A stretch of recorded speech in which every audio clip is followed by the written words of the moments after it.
Hi, welcome to our vlog.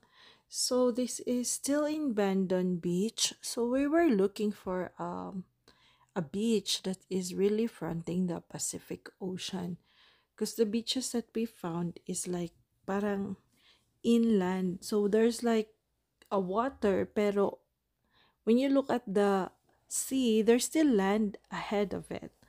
So ito yung talagang Pacific Ocean na talaga yung front niya.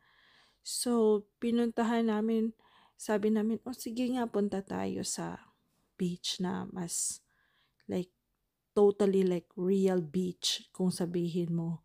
So, pumunta kami, ito yung nakita namin sa Bandon Beach and like, wow, this is the real beach. Pero nagtataka kami, walang tao. Konti lang yung tao. Kung meron man, may naglalakad, like just exercising or may nagdadala ng dogs nila, nagwo-walk sa beach. Pero walang ibang tao, wala ding naliligo.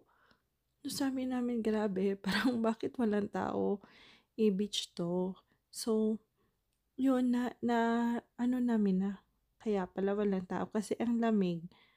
At aside from that, yung mga alon niya, ang lalakas, grabe, parang siguro kung pupunta ka dyan, parang madala ka na sa tubig. So, parang hindi siya talaga safe na mag-swimming ka. So, eto. Pero ang ganda ng alon, pero ang lakas-lakas nga.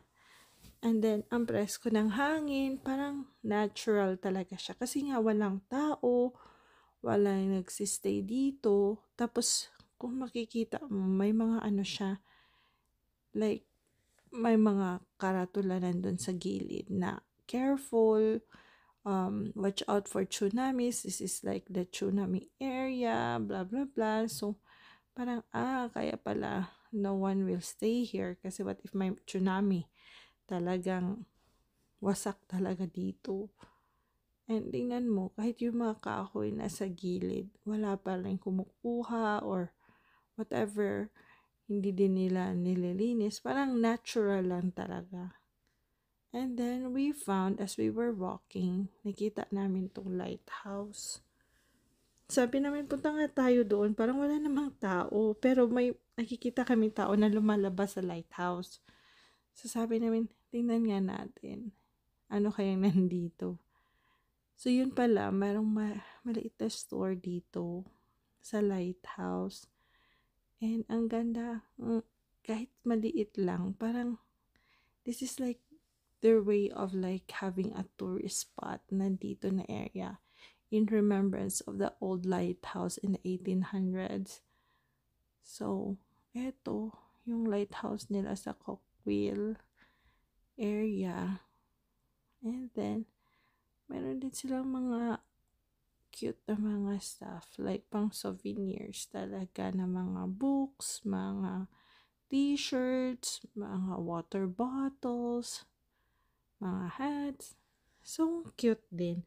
Pero kung titingnan mo sa labas, parang akala mo abandonadong lighthouse lang siya. Pero pagpasok mo sa loob, meron pala hindi palang mga goods or somebody selling it, somebody's like watching this place. So, this is like the old lighthouse back then na sabi nung nagbabantay na ito daw yung lighthouse, dito daw yung mga ships noon bringing goods to America, and there they do trading and stuff. Kaso kailangan ng lighthouse daw kasi pag pumapasok daw yung mga ships dito, parang nagbabanggaan kasi nga parang inland na to, malapit na sa inland area. So kaya sabi na lagyan natin ng lighthouse to protect the ships and the people around here. So this is the reason why there's the lighthouse. Meron din silang keychains, mga postcards. So meron din. Pero dito ko lang nakita yung asawa ko bumibili siya ng t-shirt. Sabi ng hala namin kasi dito card parang modern Yun pala parang kasi malayo siya sa area of anything. So, parang sinusulat pa yung mga card number, parang super traditional talaga. Akala ko i-ano mo lang sa parang machine yung card mo, hindi sinusulat nila yung number and everything. So, parang